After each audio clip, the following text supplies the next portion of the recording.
The Macabre World podcast is brought to you by Darker Art Studio, home of real human bone jewelry. Stock and custom pieces are available, so visit us on the web at www.darkerartstudio.com and show them your darker art side.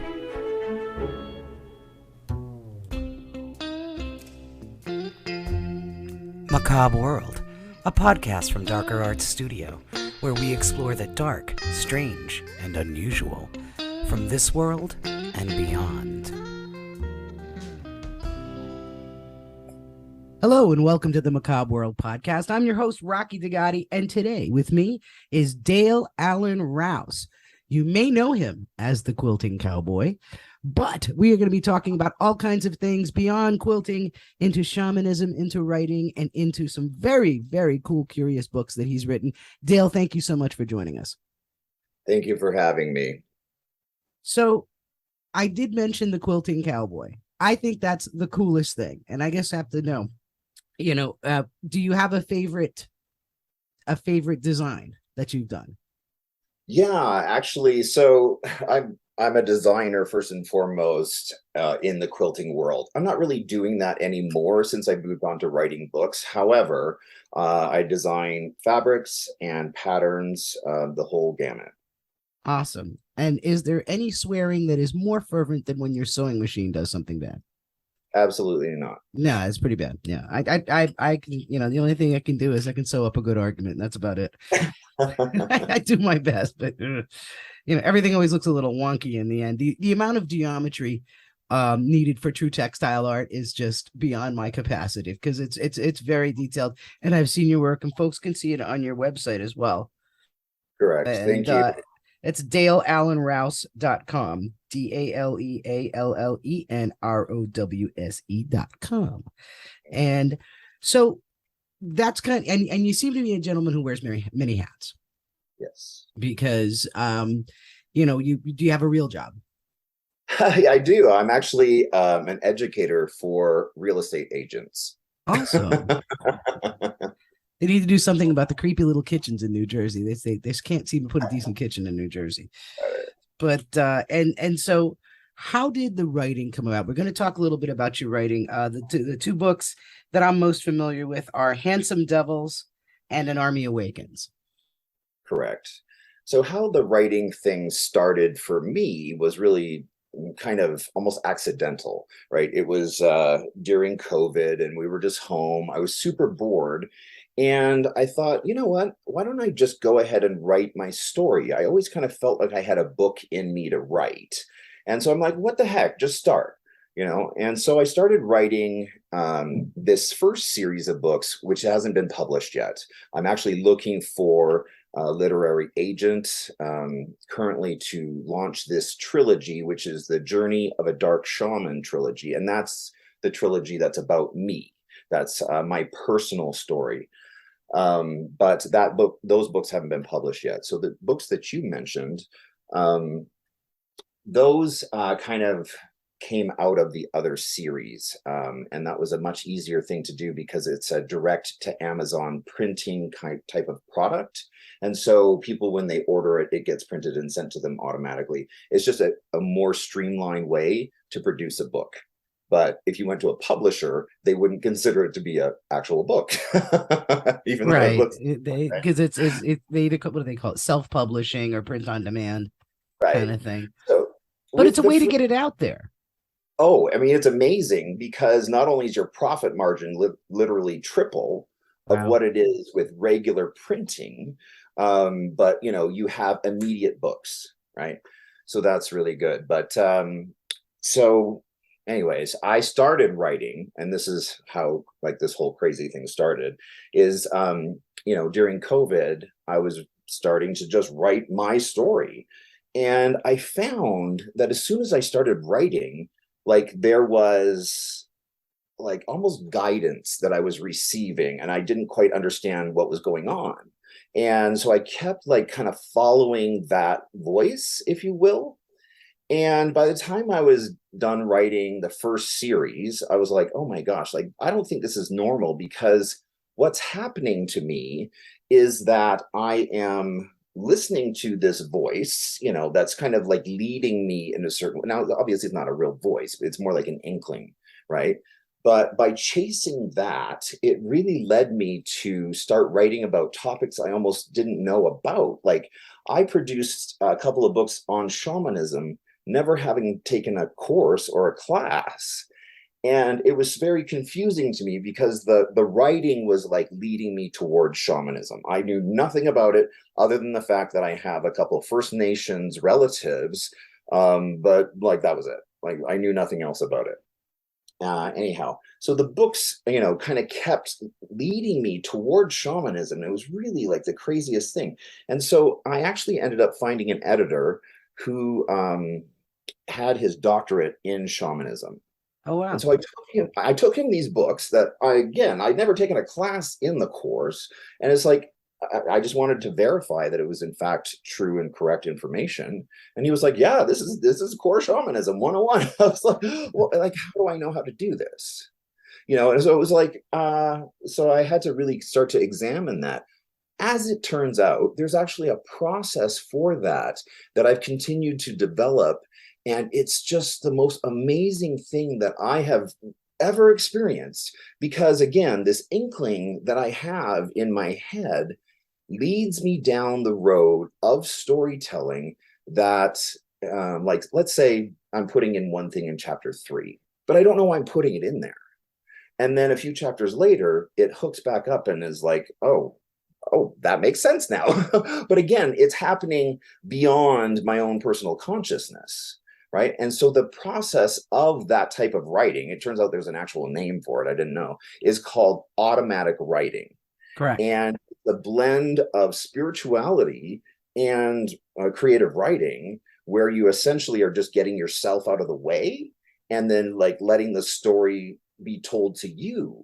And as I've continued to work with this, the most amazing thing is that now I'm writing books again on topics that I know nothing about.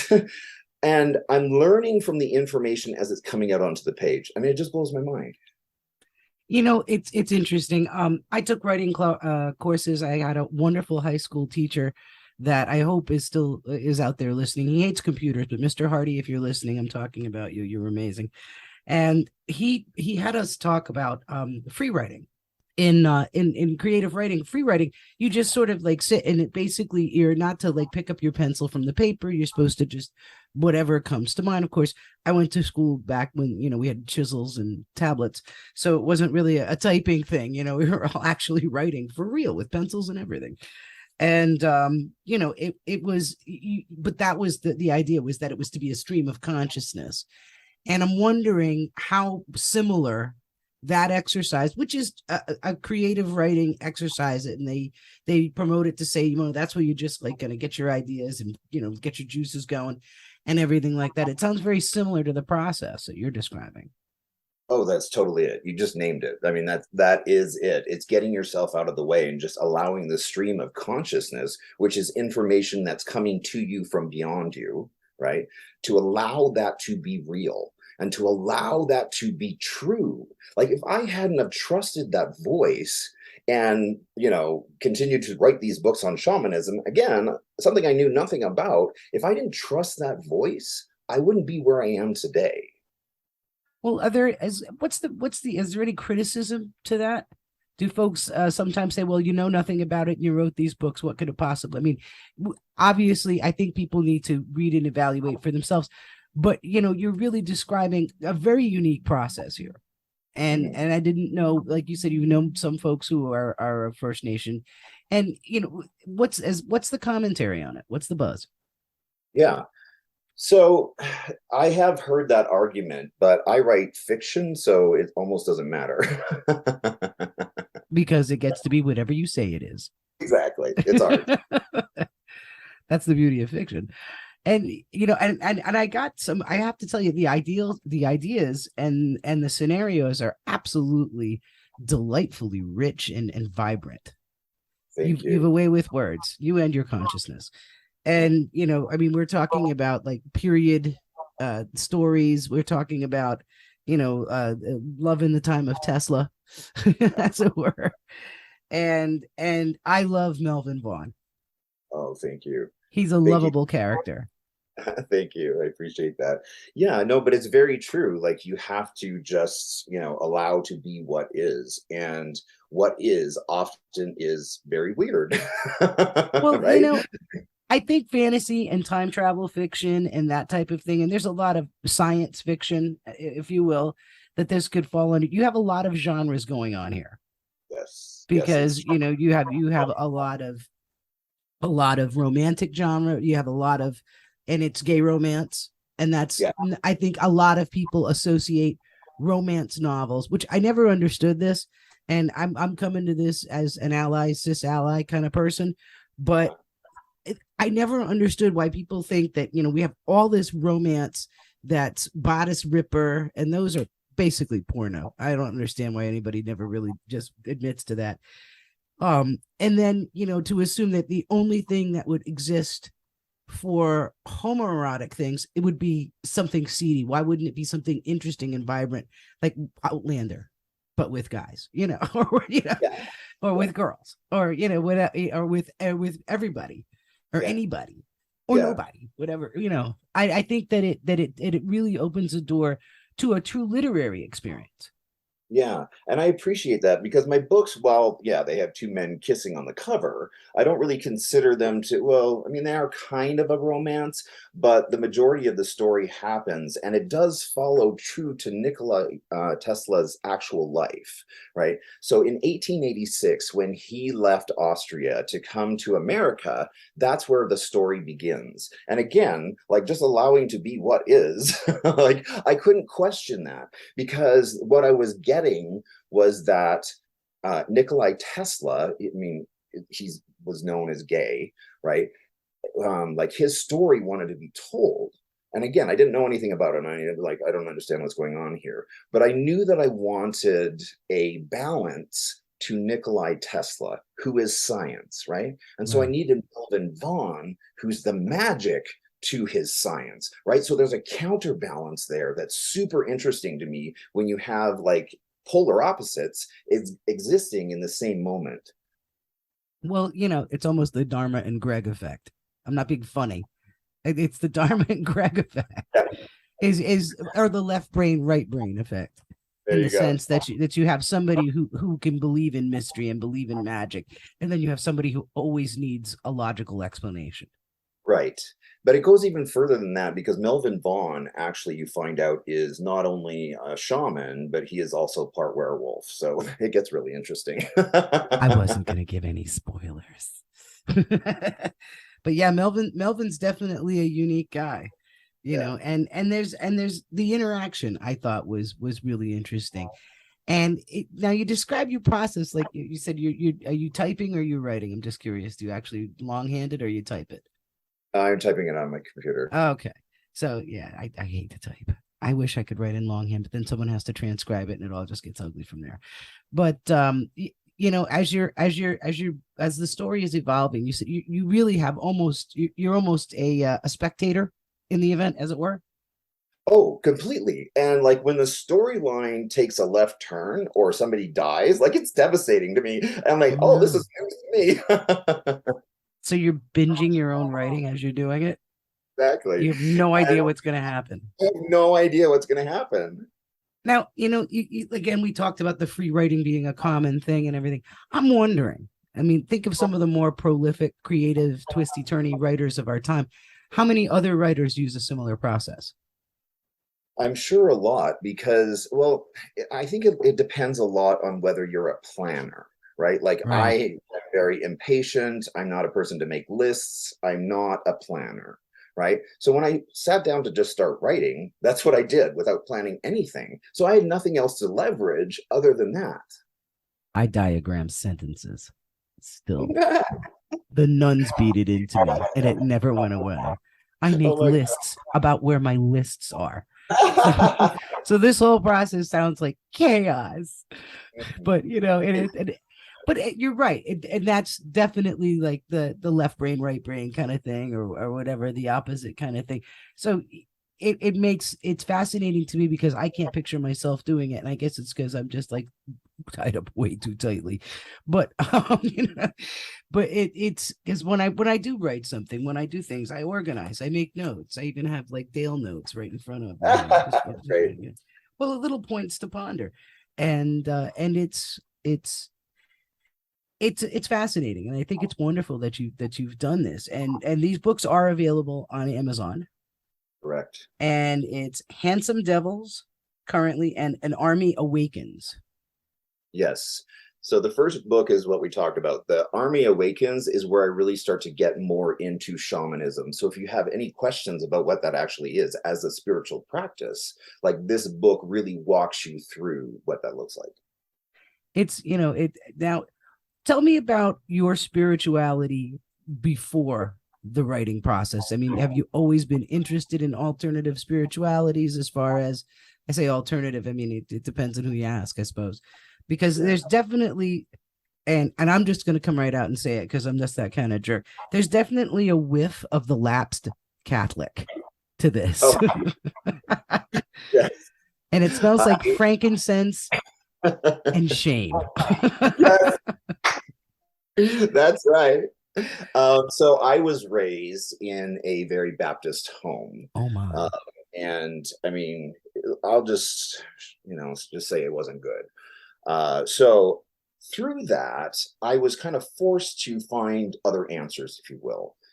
And I've kind of been on this long, winding journey for most of my life. And it wasn't until the last couple of years where I found a solution that actually makes sense to me. Because previously I was, in business coaching, like I said, Sure. and helping my agents manifest, things. Well, it turns out that like just that level of manifesting is core shamanism.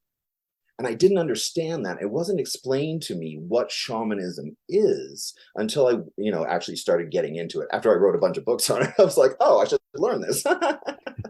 Right? Well, we So, all learned it at the same time at that point then, reading it. But it's only because, like I said, I think it's great. I think one should always question and always quest and always look forward and always try to look beyond and try to get to the deeper meaning of anything. But it's like I said, it almost seems like I said, it's like an awakening. oh, completely. This very much has been my awakening. I mean, from the onset, like I said, I started writing by writing my trauma journal, right? And so I started to unearth all that gross stuff in the past, the religious abuse, and just, everything that I've had to kind of endure as a queer person, you know, and I just wanted to get that out. And it was through that first trilogy that I unearthed all of that, which allowed me to move on and leave that stuff in the basement and then start writing really good and uplifting stuff. And that's where I got to Handsome Devils and An Army Awakens. And oh, by the way, the third book in the series, Where the Warrior Lives, is going to be published this next week. Ooh, okay, and that's good to know too. I think I think it's important. I wanted to touch back a little bit and not to delve too deeply into where any of you may not be comfortable talking about. But when you talk about personal trauma and you talk about the catharsis of writing, for people that are listening that maybe really need that advice, Yeah. can you tell a little bit more about how that happened, how that process took you out of it? That fundamentally changed my life.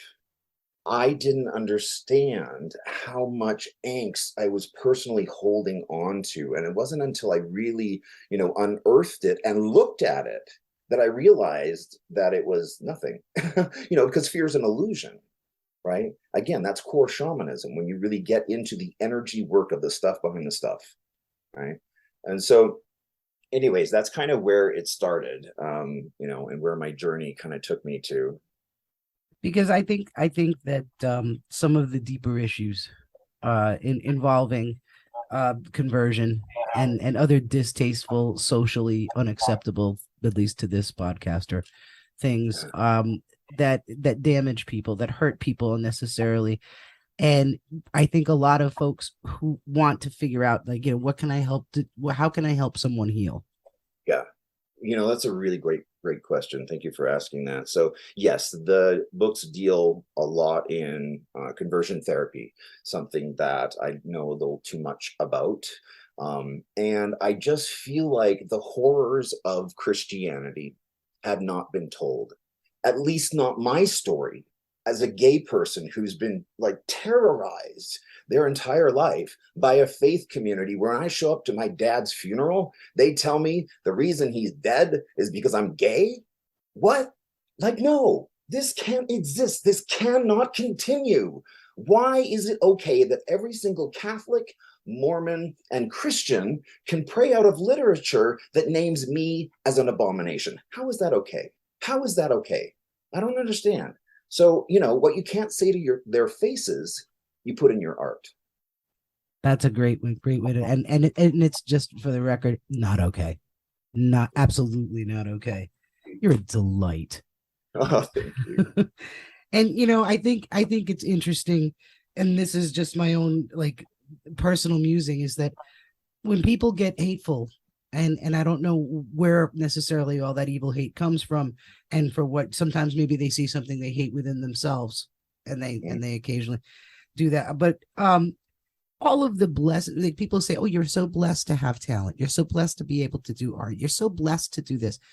Look at all of the talent and brilliance in all of the communities. And if it were truly an abomination, would there be so much beauty and love and laughter? Well, I mean, look at where the arts live. The arts live with the queer community. Oh, I hell mean, yes. that's just kind of who we are. And it's not until we really embrace that and bring back into our culture that we're going to be back into balance. I agree. I agree. Well, it's gotten to the point where you've got a lot of the lowest common denominator type of entertainment that Uh, is and then it almost seems like it's a warring faction within itself, because I see a lot of entertainment that I swear to you was literally designed for Luddites, and I'm not sure. And it's basically designed for people, I can't understand what they would find funny. And then I will see other entertainment that is so brilliant and so terrific, and it has, so much value, and it has lots of different people represented, and it has a much more elevated thing. It's just anything but this low common denominator. And I think that that's when we rise above. yes, I think so too.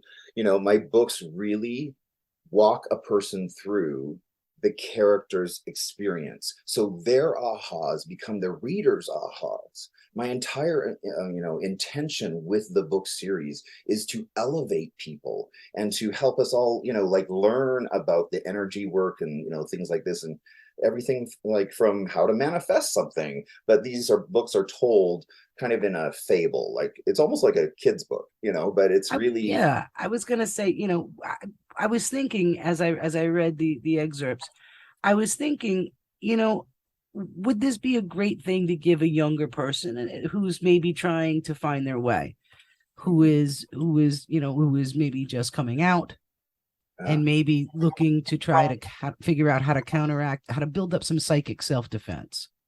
I think so, because this really does, and that's a great way of saying it, psychic self-defense. And that's what queer people, especially who live in North America, have to really develop in terms of armor in order to just get through the day, you know. So I think that that's possible. I agree with you. Too much of the entertainment industry focuses on the lowest common denominator, which is often unhealthy people and violence, right? And I really am trying to produce work that is not only super entertaining and fun to read, but also changes your entire, like understanding of the world and how things work. But anyhow, that's my hope. Well, you got to try to flip the switch a little bit somewhere, and and Exactly. and see if you can, like, flip the script and get a chance to be able to, because I mean, I've been one of the most, I think, I honor on, one of the things that has done me the most honor is I've been a couple of times somebody's first out, Oh, wow. which is, I think, a huge honor. It means that that's an ultimate act of trust and love. And I treated it as such. And I was always like, that just, I guess, somebody they felt safe with. And I often try to think, what's a good way to help somebody through. And I think this is going to be my go-to gift when that happens. I think it seems like a really good idea. And I think it's going to be, I think, because I think a lot of us aren't sure where to guide someone. Like I can love someone and support with someone, but I personally don't understand what they're going through. And I think they'd be able to feel like they had a little more understanding if they read through it. Yeah, thank you. I certainly hope so. I hope to bring a lot more compassion and understanding, and ultimately unity of everybody. That includes the faith communities. Like we all got to be doing a little bit better, and that requires some ownership, right? And so, as far as your question about this being a good book for people who are going through their process and finding their own personal power, that is the story. I mean, Melvin Vaughn is left behind after Nikolai Tesla goes to America, and he has to figure it out. And he's in pre-Nazi Austria in 1886. Things get very hairy, very crazy, very quickly, and he has to evolve himself as a person in order to just deal with the environment in which he finds himself in. Because it's not exactly a progressive scenario, historically speaking. It was hideous, and I there are a lot of comparisons, and I don't. This isn't really a political podcast, but I think anybody who listens to my opinions can kind of figure out whereabouts I fit in. But a lot of people feel that there is that we're going backwards in terms of acceptance, in terms of the legal availabilities. While I think it might look like that on the surface, I do not believe that ultimately. For me, I believe that we only evolve in one direction. I mean, if you look at historically speaking, right, where we were 20 years ago is not where we are now. Yes, we might be in a little bit of a blip, but it's another thing I really try and address on my YouTube channel is giving people like the big picture from a shamanic perspective. That means to step back from, Earth and kind of take a look at like where we are and what's going on. And I agree with you. Things are kind of tricky right now. They are tricky. But I don't want people to lose hope, because every time there's a misstep, like we've seen some major ones. Oh yeah. Right? Especially, around the whole abortion thing. Oh yeah. What is that firing up? That's not firing up like that.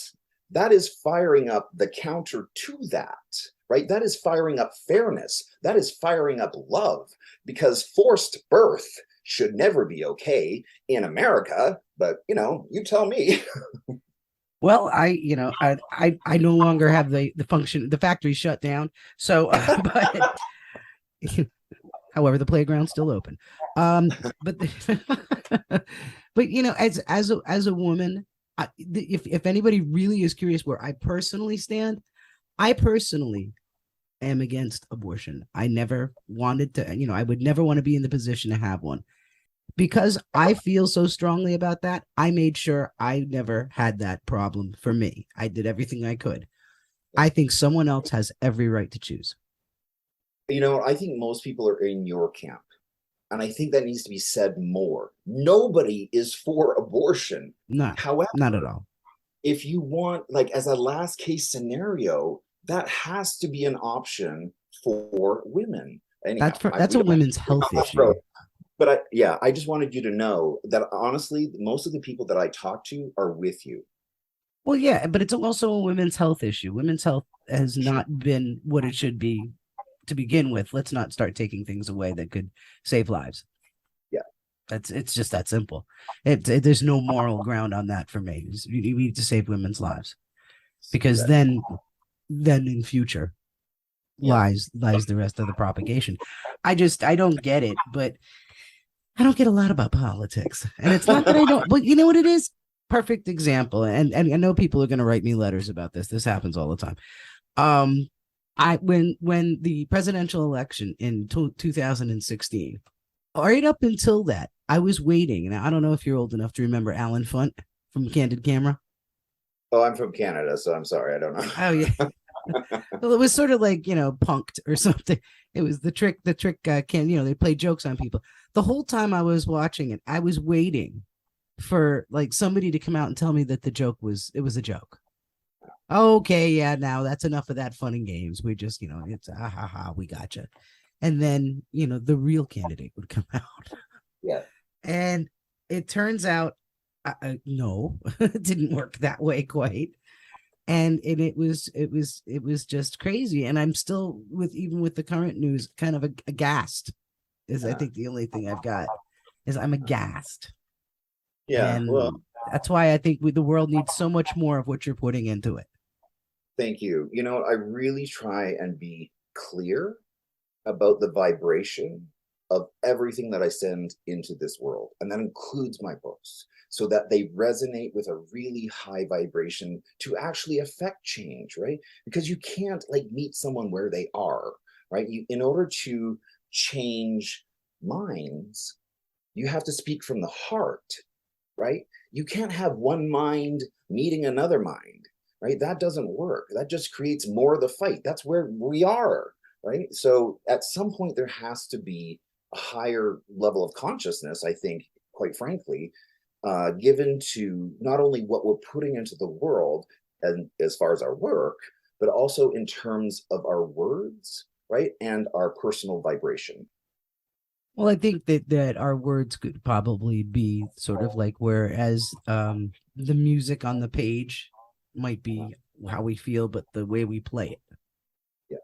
Yeah. so to In speak. core shamanism, we consider your words an actual like incantation.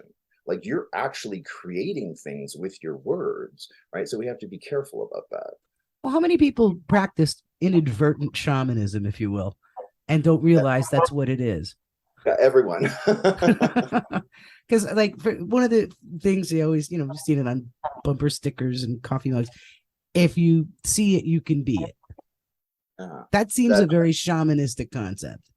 That's it. That's it right there. And people are like, oh, it's some kind of voodoo weird thing. I'm like, no, it's energy work at its purest form. And this goes back eons, right? The people who live here on the land that I live on now, they knew things. They were not dumb, right? And so Absolutely not. just leveraging the information that they have used in their traditions since like the dawn of time.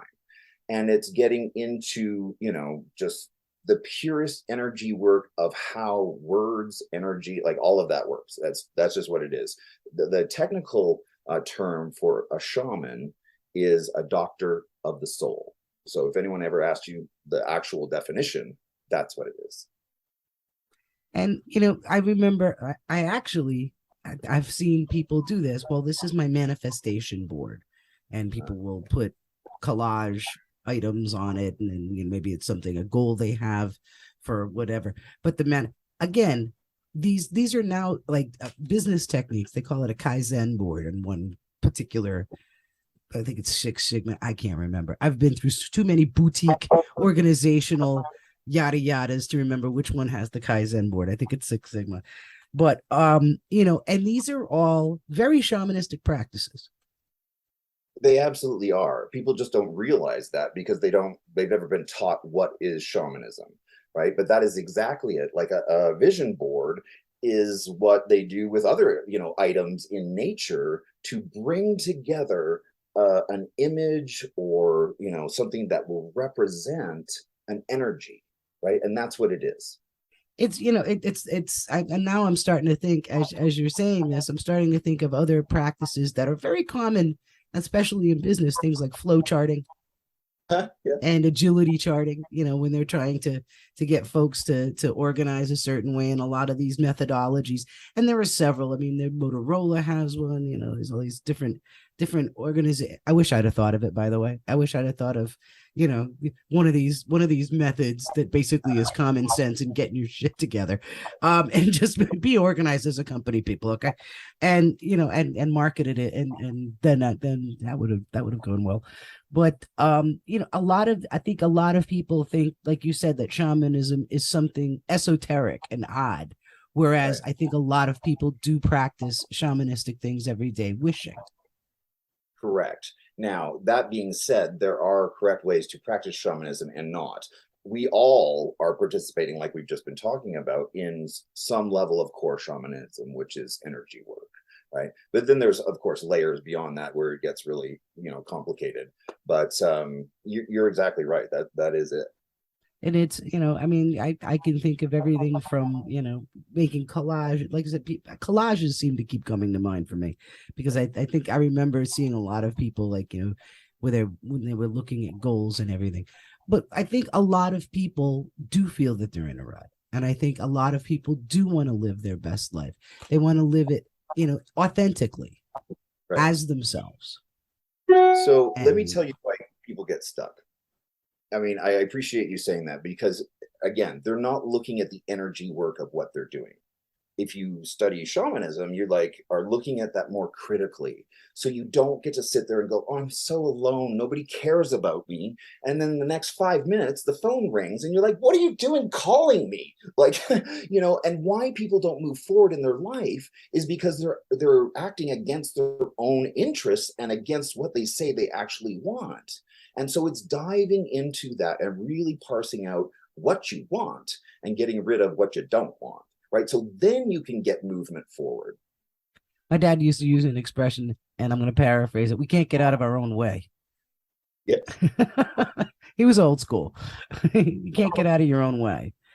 Well, I think we all do that. I think to some degree we do put up different types of barriers for ourselves. And I think one of the things, and I'm not saying we've all felt this way, but it's almost like you want to be the most in-demand introvert.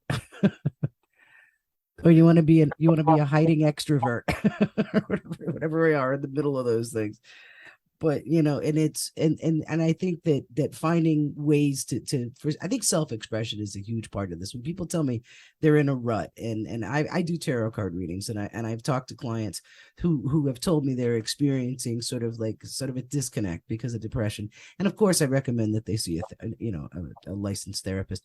But when they ask me, like, is there anything else I can do besides therapy, and talking about it, because I said, do something creative, anything that allows yourself to, like, just give your soul some time to get its wings out and do something creative. And I mean, you have a lot of creative outlets.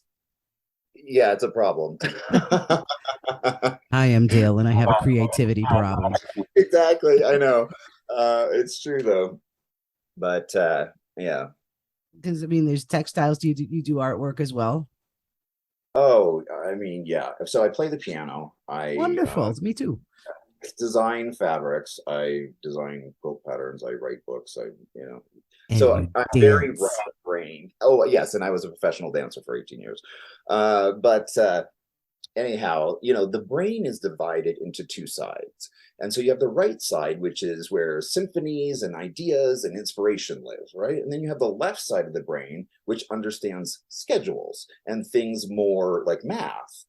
And so it's just understanding that there's a balance there and understanding who you are and where you live on that spectrum, and then being true to that for you, right? And where people get depressed is often, they think they should be living a different life than they actually are. They're not dealing in what is. And what is who they are. And they're not paying enough attention to that. And what they're paying attention to is information that's coming into them from beyond them that's telling them they should be a different way, or they should be, look a different way, or whatever it is. And I think that is definitely the takeaway I want folks to have, is that through exploring your books, and it teaches them how to explore themselves and be able to live authentically. But they're also really fun stories. I mean, there's, I mean, I think we make it sound really, really heavy, and there's humor, there's a lot of whimsy in it. It's all very curious. It's a very compelling story, which I think is fun. I think there's a little something for everyone. I hope so. I really enjoyed the journey myself. And It's a like I wild ride. yeah, it's almost like a kid's book, but the lessons are there, and there's so much information in between what's actually written. And that's what I learned so much about writing this way, because again, I'm not writing this. The information is coming to me, which I put down on the page, but in no way am I, pre-thinking about any of this. So folks can check you out on YouTube, on Facebook, on Instagram at Dale Allen Rowse, and also at daleallenrowse.com. And there's going to be clickable links in the description, so you can go ahead, and if you go to the podcast description, you'll be able to click those links. Currently available on Amazon is Handsome Devils and An Army Awakens, and soon, yes, Where the Warrior Lives. And Where the Warrior Lives, that's coming out next week. This is gonna folks know that we do this a little bit ahead of time. This is going to come out this Friday, which is going to be August 19th. So we're going to go ahead and let you know. So it'll be next week. Yes.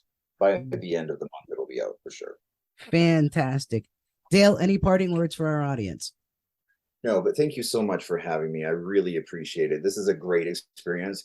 And I am just so thrilled to have, an opportunity to talk about core shamanism, because I feel like it holds real answers and solutions for people that they haven't probably ever seen in another spiritual practice or religion. Just check out the books, check out the website, and stay kooky out there. Thank you for listening to Macabre World. You can find us on the web at www.darkerartsstudio.com.